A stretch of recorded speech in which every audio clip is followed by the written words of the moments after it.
कहानी उन आम घरों की है जहां खाने वाले तो कई, लेकिन कमाने वाला एक मर्द ही होता है। बावजूद इसके उससे उम्मीदें कम नहीं होती। देखिए जी, सामने वाले वर्मा जी कैसी अच्छी तरह से सफाई करते हैं छुट्टी वाले दिन अपने घर की, और एक आप हैं। अरे यार, उनके पास कार है, ऑफिस पास में है और हफ्ते में 2 दिन की छुट्टी होती है, तो फर्क तो पड़ता है ना। मेरी तो शादी ही गलत हो गई। अरे कोई मस्त लड़का मिलता, कमाता भी, घुमाता भी, घर के कामों में भी मदद करता। लेकिन नहीं जी, हमारे वाले को तो कमाने से फुर्सत ही नहीं, और कमाई भी ऐसी कि कोई जरूरत पूरी ही नहीं हो रही है। सुनील बेचारा शीना को देखकर सोचता है कि शीना सही कह रही है। देखने में सुंदर है, घर का सारा काम कर लेती है, उसे तो कोई भी अच्छा लड़का मिल सकता था। क्या सोच रहे हैं? भागने का इरादा तो नहीं है? अरे नहीं मेरी प्यारी बीवी, मैं तो नहीं, पर डर है कि तुम नहीं कहीं भाग जाओ मुझे छोड़कर। शीला सुनील के मुंह से प्यार भरी बात सुनकर मुस्कुराती है। आप भी ना। सुनील एक दिन ऑफिस से घर आता है कि तभी शीना कहती है, सुनिए जी, वो मेरी सहेली आई थी, सारा दिन वो लोग यहीं थे।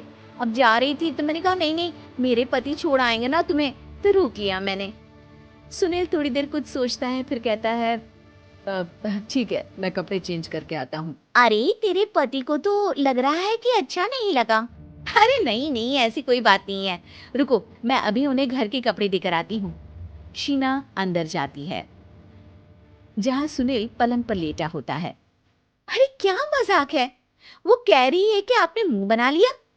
सही तो कह रही है, सुबह से अब ऑफिस से लौटा हूँ, एक कप चाय का तो पूछा नहीं। 20 किलोमीटर जाओ और आओ, और फिर कल उसी टाइम पर ऑफिस। अरे यार। मुझे गाड़ी चलानी आती ना तो बोलती भी नहीं आपको, और कौन सा रिक्शा खींच कर जाना है आपको। सुनील अब क्या बोलता। रात देर से आता है और सो जाता है। अगले दिन शरीर दर्द हो रहा है। अरे तो मत जाओ ना ऑफिस, चलते हैं ना मार्केट घूमने, फिर पिक्चर देखेंगे और रात में खाना खाकर घर वापस। सुनील जब सारे दिन की थकान वाला शेड्यूल सुनता है तो वो सीधे सीधे ऑफिस के लिए तैयार हो जाता है।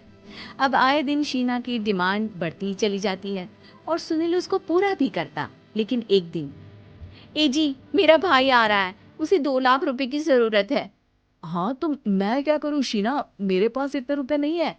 हाँ हाँ पता है नहीं है, लेकिन किसी से लेकर तो दे सकते हो ना। अरे मैं किससे मांगू, मेरे तो जानने में भी कोई नहीं है जिसके पास इतनी बड़ी रकम हो। तभी वहां शीना का भाई शीनू आ जाता है। जीजा जी कैसे हैं आप? अब मैं ठीक हूँ शीनू, अचानक इतनी बड़ी रकम की जरूरत कैसे पड़ गई? अरे जीजा जी, वो बिजनेस शुरू किया ना, तो उसके लिए पैसे की जरूरत है। काफी हो चुका है, थोड़ा पैसा बचता है तो मैंने सोचा आपसे ले लूं। अब देखो, मेरे ऑफिस में कुछ लोग हैं जिनकी सेविंग अच्छी है, मैं उन लोगों से बात करके देखता हूँ। सुनील ऑफिस से किसी से पैसे लेकर शीना को दे देता है। शीना वो पैसा भाई को दे देती है। 2 महीने बाद, अरे यार शीना, वो ऑफिस वाला आदमी अपने पैसे मांग रहा है, कैसे दूं? अपने भाई से बोलो ना पैसे दे दे। अरे हाँ हाँ दे देगा, कहाँ भागा जा रहा है, आप उनको बोल दो कि दे देंगे। थोड़े दिन बाद, शीना, वो आदमी मुझसे आज भी पैसे मांग रहा था यार, मैं तंग आ गया हूँ। ऑफिस जाते ही सामने उसका चेहरा दिखता है, क्या बोलूं, बार बार पैसे मांगता है। अच्छा मैं शीनू को फोन लगाती हूँ, बात करके देखती हूँ। शीना भाई को फोन करती है, लेकिन वो फोन उठाता ही नहीं। लगता है भाई कहीं ऐसी जगह है जहाँ नेटवर्क की समस्या होगी। सुनील अगले दिन दोपहर को ही घर आ जाता है। उसका चेहरा उतरा और परेशान सा होता है। वो रोने लगता है। अरे क्या हुआ जी? आप इतना परेशान क्यों है? सब ठीक तो है ना?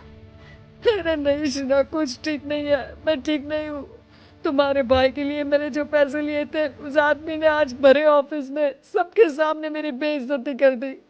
सबके सामने आज मैं कर्जदार बनकर खड़ा था। मैंने हर वो प्रयास किया घर चलाने के लिए जो मैं कर सकता था, लेकिन अब नहीं होगा। वो फिर रोने लगता है। अरे आप तो औरतों की तरह रो रहे हैं, मर्द हैं आप। क्यों? आदमी के सीने में दिल नहीं होता, या फिर वो इंसान नहीं मशीन होता है? अरे मैं थक चुका हूँ शीना, तुम समझती क्यों नहीं? मैं भी शारीरिक और मानसिक रूप से थकता हूँ। मैं भी आराम करना चाहता हूँ, सुकून चाहता हूँ। मैं अब कुछ नहीं कर सकता। कुछ नहीं। वो बैठ जाता है। शीना पति को हैरान परेशान देखकर चुप हो जाती है। अगले दिन, सुनिए, ये लीजिए 2 लाख रुपए, उस आदमी को दे दीजिए और बोल दीजिए कि आज के बाद किसी को पैसे के लिए बेइज्जत ना करे।